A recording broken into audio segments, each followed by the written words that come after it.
A very good evening. Thank you for joining us here on ET Now. You're watching Business at 9 and I'm Nivedna Prabhu. We put the spotlight tonight on the fact that from IIM Lucknow to the global stage, Shailesh Jejurikar's journey to the top job at Procter & Gamble is yet another example of Desi power at global giants. As he's gearing up to take over as CEO of the $400 billion consumer goods giant in 2026, he also becomes the latest Indian-born executive to join the elite club of global corporate leaders.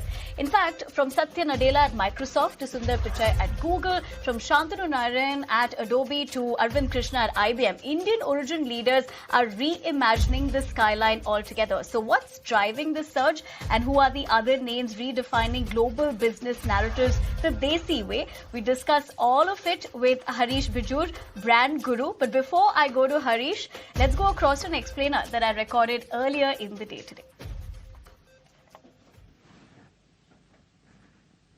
From Mumbai classrooms to the helm of a consumer empire, Shailesh Jejurikar is set to take charge of Procter & Gamble. It's the kind of corporate ascent that speaks of patience, precision and a quiet storm building in global leadership. Shailesh will succeed John Moeller as CEO on January 1st, 2026. In fact, he joined P&G in 1989 as an assistant brand manager. Over 35 years shaping fabric care, home care and supply chain innovation across 4 continents. Now he steps into the corner office of one of the world's most influential FMCG companies. But his rise is part of a wider phenomenon. Call it India's global leadership wave. In Silicon Valley, luxury, fashion, pharmaceuticals and logistics, Indian origin executives are steering some of the most valuable companies on earth. And it's not just the familiar names. A fresh lineup is emerging. In just the past year, Sandeep Datta took charge as president of AWS India and South Asia. Srinivas Pallia became CEO and MD of Wipro. Arundhati Chakrabarti stepped in as Group CEO of Operations at Accenture. Somit Goyal was named CEO of IBS Software. Rajesh Warrior took up dual roles as Global Head of Operations and Chairman and MD for India at Cognizant. Now, pioneers like Indra Nui, former CEO of PepsiCo, and Harish Manwani, Unilever's first CEO in 2011, paved the way for this expanding roster of CEOs of Indian origin. But look at the names that now dominate the corporate map. Satya Nadella at Microsoft, Sundar Pichai at Alphabet and Google, Shantanu Narayan at Adobe, Arvind Krishna at IBM, Leena Nair at Chanel, Raj Subramaniam at FedEx, and Apple's new COO, Savi Khan, just last month. So this isn't coincidence. Many say these leaders bring a mix of technical depth, multicultural agility and long-haul vision, qualities that global companies need in an era of disruption. Now, as Shailesh prepares to guide P&G through shifting consumer trends in tough markets, his journey is another signal. The world's most powerful companies are quietly being reshaped, one Indian origin leader at a time. All right, that was a synopsis of what we're looking at. But what does Harish Bijur, brand guru, think of the same? Well, let me ask him that. Harish, thank you very much for not just taking the time out, but also being extremely patient with us. Hope you're doing well. And namaskara. Thank you for joining us. Given the fact that you also took to social media platform X to talk about this particular appointment as well. But look at how interesting this story is, because from Mumbai classrooms to the helm of P&G, Shailesh's trajectory is remarkable. But is this an individual success story? Are we looking at a structural shift where Indian origin executives are now systematically rising to the top of global corporations? Okay, firstly, I must say this is a big one, Shailesh being at the helm of P&G worldwide, a very big one. I need to very quickly jump into history, because if you look at the history of corporate governance across the globe, and in India. In the beginning in India, it was the Indian CEO replacing the overseas CEO. And now comes a point of time when the overseas CEO is being replaced by an Indian CEO. Now, of course, there are many avatars to it. There is an Indian only by name heading up a global corporation, and there are examples. An Indian by birth, only by birth, heading up a corporation, an Indian by education, heading up a corporation, and the fourth one is an Indian by work, heading up a corporation. Shailesh actually belongs to that fourth bit, and that's the exciting bit, because Shailesh started with P&G out here decades ago, 3 decades ago, And I think Shailesh True. is now at the helm of it all. At the end of it, the Indian CEO is a great tag to have in these tough times. And FMCG is going through the toughest times globally. You'll see a churn of leadership, and this is one of them. True. And that's very interesting the way that you're looking at it as well. But one point that I'd have to take from how you put that into perspective is that Shailesh's ascent also comes after 35 years inside PNG, in an era of fast moving leadership churn, if I may call that. So, what does this kind of patient long haul climb say about the leadership style global boards value today? This is something which is very important to perceive because there is somebody who has PNG in his, her, or their DNA. And Shailesh is that someone at this point of time. Not a single move out of the corporation. And believe it or not, guys like Shailesh have, I'm sure, had plenty of temptations coming their way. This really says one thing, being patient, being consistent, being with one entity, loyalty, that in inverted commas, that one big loyalty pays kind of a phrase. I think all of that has worked for Shailesh. And this kind of a DNA is unique. In an era where CEO promiscuity is the norm, Shailesh has shown, a loyalty to an organization, actually taking you right to the top. Plenty of learning out here. Absolutely. And look at the way this story is also changed, Harish, and nobody better than you to put that into perspective because 2 decades ago, let's say an Indian origin CEO was headline news. Now it's practically routine with all the names that we look at. Yeah, Has the yeah, India yeah, CEO yeah. way become so normalized that the real story is no longer that it happens, but why it keeps happening? Well, you're so right on that. Because once upon a time we used to do that with gender. The woman CEO and the man CEO. Now that's passe. Okay. Today, I think an Indian CEO is also old news. It's so 2024. From now on, we're really talking about the Indian CEO becoming a part and parcel of the global business platform. One point I'd like to definitely make is that in the older days, particularly multinationals would look at an Indian CEO working within India to be just hands and feet, largely, okay? But not anymore. Today, the Indian CEO is hands in terms of operations, energy in terms of taking care of the entire organization at the operations, sales, marketing front, and finally, strategy. The Indian head has come into it. A guy who leads a global corporation is all of these three. And the moment the Indian reaches there, it means finally global leadership is accepting the mind power of India and the Indian who has worked hard in the great Indian market.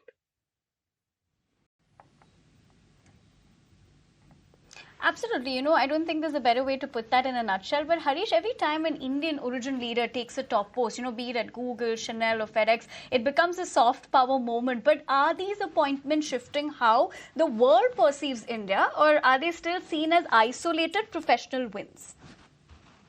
Oh, these are not isolated professional wins. The Indian is a tag of respect today. I'm in New York at this point of time. Once upon a time, 30 years ago, when I used to travel here, the perspective of the Indian entering the boardroom for a discussion and the position that Indian would occupy was so different. Today, 3 decades later, in fact, this happened 2 decades ago. The Indian is a total respect entity. And guess what? This respect entity is not only in IT, because IT is where you have had leaders emerging in a big way, but today it's across stuff. It's across retail, it's across marketing, distribution companies, FMCGs, durables, you name it, the works. AI, of course. I mean, AI, of course, bleeding edge of technology. And therefore, I'm saying the perspective to take is that the Indian has arrived. It's a reasonably level playing field now. And some would complain that the Indian is having it too good.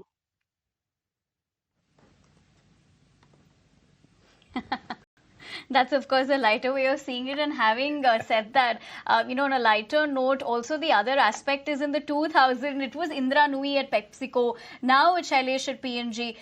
So on a lighter note, continuing on what you said, Harish, do Indian origin CEOs have a special flair for running global consumer companies? Or is it just coincidence that so many of them end up managing what we literally eat, drink and wear? And, when you talk about the eating culture, of course, we know that binds all of us together as well, no matter where you are across the world.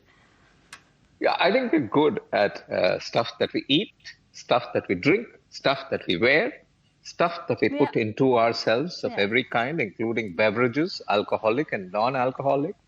And, stuff that we use to clean, we're very good. Stuff that the world uses to create their back end, we're very good at that.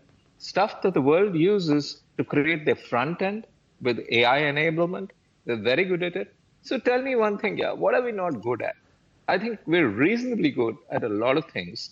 This is not a flash in the pan moment for Indian CEO, certainly not. Because wherever you go, I'm looking at the second level and the third level and the fourth level, right up to the fifth level. I see it clogged with a whole host of Indians overseas, okay, particularly in the United States of America, okay. And I sometimes wonder why. Let's get these guys back. But then, I think the world is flat today. Let everybody be where they are. Let everybody do all the nice things that they do and bring fame to India, to themselves, and money in their pockets. And also probably more opportunities for us to discuss this, Harish. Perhaps that's one way of looking at it. Sure. But, having said as to how we've looked at this journey as well, in 2011, Harish, Manwani at Unilever had said that profit is not the purpose, it's the result. Do you think that philosophy is part of what makes Indian origin CEOs attractive? Perhaps balancing business performance for sure, but with a moral narrative. There must be something that makes them stand out. Apart from the but obvious credentials. That's a good point. Good point. I love the way you've dug into it and gone back to Harish Manwani and what he said then. So true. Profit is purpose, or is purpose the profit? So I think, today the Indian leader is considered to be a well-honed leader. We bring to the table not only the hard stuff that you and I learn at a business school, we bring together people skills, which are very, very different because India is a very disparate country. The kind of wealth divisions that you see, we have 16 stratifications in the wealth hierarchy from the poorest to the rich. You don't find that in many countries. Most countries have 4 or 5. And therefore, and also the difficulty that one is enabled with, and I use a positive phrase for that, in India, because India is a tough, tough country. I have sold tea in the rustic Indian market as a group management trainee at Unilever with a van man, loading a van physically with him, learning how to load a van, unload a van, count cash, pure cash, and work 40 outlets a day, come back 10 hours later, count the cash, put it back in, lock the depot and leave. This kind of stuff is what an Indian working in FMCG actually normally does. And I think this kind of toughness, the ability to travel, commute, talk different languages, all of it works. So India, complex, but fun. Right, and that's perhaps the best way to also in a sense, end that conversation as well, Harish, because given the fact that you started at the top with what the FMCG industry is also looking at in terms of challenges and how Shailesh is going to actually look at this and navigate remains to be seen. But thank you very much for taking the time out and joining us here this evening. But for the moment, we leave it at that. But before we wrap up business at 9, let's put into perspective what US GDP is looking like, because US reported better than expected GDP for the second quarter. Let's tell you, US economy grew at 3%. That's better than the expectation of 2.6% growth. So you're looking at that essential data on your screens at the moment as to what it looked like actually in the estimate, which was 2.6%. But talking about numbers as well, of course, let's put into perspective what we're looking at in terms of how Wall Street has opened, because US stocks, in fact, are holding steady investors continue digesting a strong GDP report, like we just put that into perspective, while bracing for the Federal Reserve's next policy move. Market participants are widely expecting rates to stay unchanged, but attention is sharply turning to Fed Chair Powell's press conference for any dovish or hawkish signals. Now, political pressure is also building, with President Trump calling for lower borrowing costs, even as Fed officials recently hinted at potential rate cuts. So a stronger than expected GDP print, which we just spoke about, is doing little to shift the cautious tone as corporate earnings and geopolitical uncertainty around tariff keep sentiment on edge. This is as of now. Quickly taking you through those numbers as well as to what we're looking at. Dow Jones, which has opened in the red, currently trading levels of 44,623.13. We're looking at a slight change of minus 0.02. Also with the points level is minus 9.86. Quickly also putting into perspective what Nasdaq is looking like. That is open in the green, currently trading levels at 21,170. Points change of plus 73.52 and plus slight change of uptick of plus 0.35. And S&P 500 currently trading levels at 6,379. Points change of 8.5, opened in green again, just like Nasdaq, and a slight percentage change of 0.13. But this is as of now. How will that pan out for the rest of the week with just 2 days to go? Well, it remains to be seen. But having said that, that's all I have for you in this edition of Business at 9. Thank you very much for taking the time out and joining us. From the entire team and me, good night.